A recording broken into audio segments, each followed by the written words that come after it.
क्या कहेंगे आज जिस तरह से घटना आज इस फैक्ट्री में घटी है, 9 मजदूरों के साथ जो घटना हुई है, इसको लेकर कैसे देखते हैं?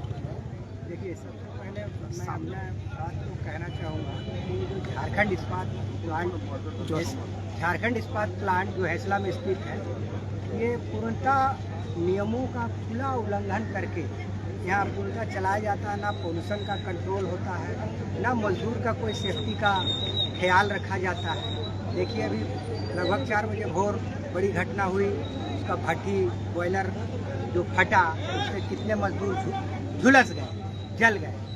सुनने में आ रहा है कि 2 मजदूरों का देहांत भी हो गया है, दुखद।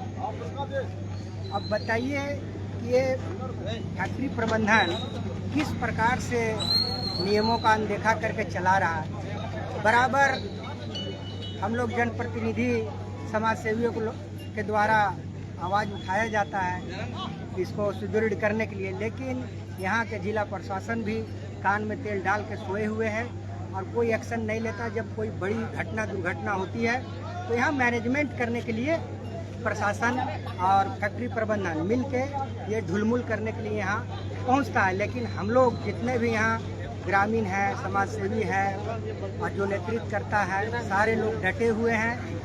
और हम लोग यही आपके चैनल के माध्यम से कहेंगे कि जो भी मजदूर जिनका देहांत हो गया उनको पर मजदूर को 1-1 करोड़ मुआवजा मिले, और जो गंभीर रूप से घायल है उनको 50 लाख करके मुआवजा मिले, और जो थोड़ा कम घायल है उनको 25 लाख करके मुआवजा इनको देना चाहिए। और हम लोग इसको दिलाने के लिए डटे हुए हैं। परिचय बताइए। जी, मेरा नाम गौतम राम हुआ, भाजपा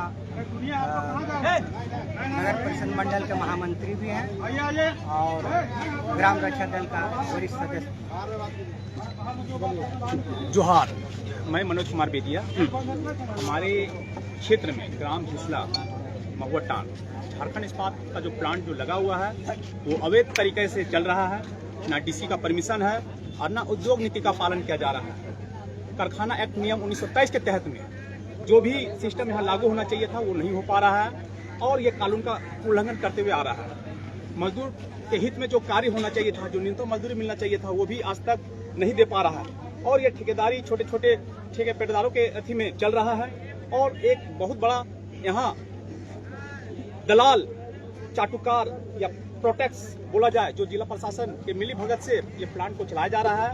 और ये आदिवासी का प्लॉट के जमीन में बसा हुआ है, जिसमें हमारा भी जमीन इसमें 2 एकड़ 10 डिसमिल से ज्यादा एंगेज है, जो कि गलत तरीके से एग्रीमेंट करा के फैक्ट्री प्रबंधक ने अगला से खरीदारी किया हुआ है। और उद्योग या इंडस्ट्री लगाने के लिए सबसे पहले ग्राम सभा करवाया जाता है और डीसी का परमिशन के आधार पर यह फैक्ट्री या प्लांट लग सकता है, लेकिन उस तरह का कोई भी कानूनी कार्रवाई पेपर पे नहीं है। और आज का जो दुखद घटना है 3 से 4 बजे भोर में जो हमारे यहाँ 9 मजदूरों का जो घायल हुआ है, जो भट्टी का जो विस्फोटक जो ज्वलनशील पदार्थ जो निकलता है वो पानी के जैसा पिघलता है, वो शरीर में अगर लगा होगा तो क्या उसका प्रक्रिया होता होगा शरीर में, ये तो महसूस करते हैं तो हमको लगता है कि पता नहीं, उन लोगों को बचना बहुत ही मुश्किल और बहुत दैनिक स्थिति में है।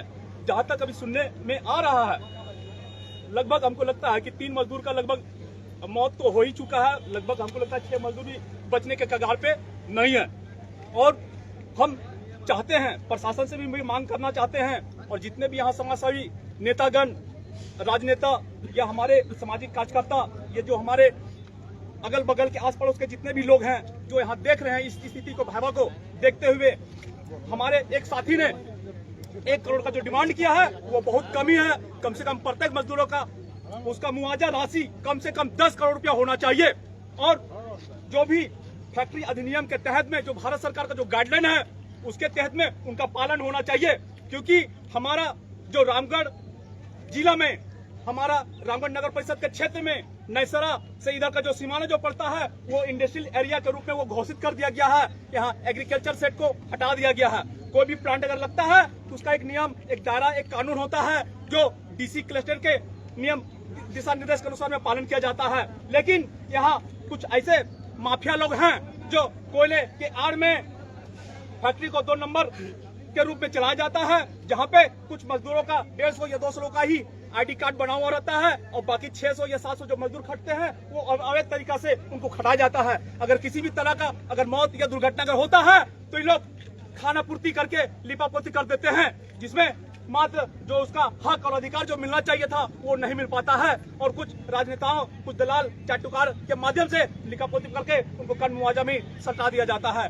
हम लोग आज का ये जो मौका जो हम लोग देख रहे हैं और जो 9 मजदूर जो सीरियस स्थिति में है, जो मरने के कगार पे है, आप लोग उसका घर परिवार कैसे चलेगा, उनका स्थिति क्या होगा आने वाला फ्यूचर में आप लोग महसूस कर सकते हैं। क्योंकि किसी का घर का बेटा या कोई कमाने वाला का अगर मौत अगर होता है तो उसकी स्थिति 60 साल क्या 40 साल 100 साल तक उसका बेहवाई स्थिति हो जाती है।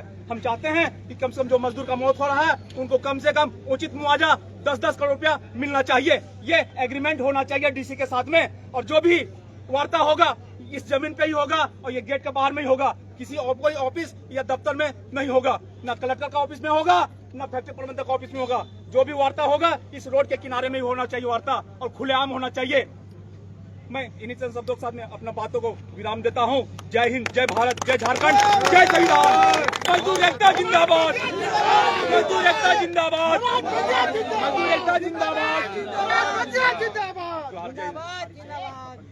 मेरा नाम मनोज कुमार बेदिया, मैं कानाटान में रहता हूं और मैं पूरे झारखंड प्रदेश का नेतृत्व करने का क्षमता रखता हूं। जय हिंद, जय भारत, जय झारखंड। और यही होना चाहिए।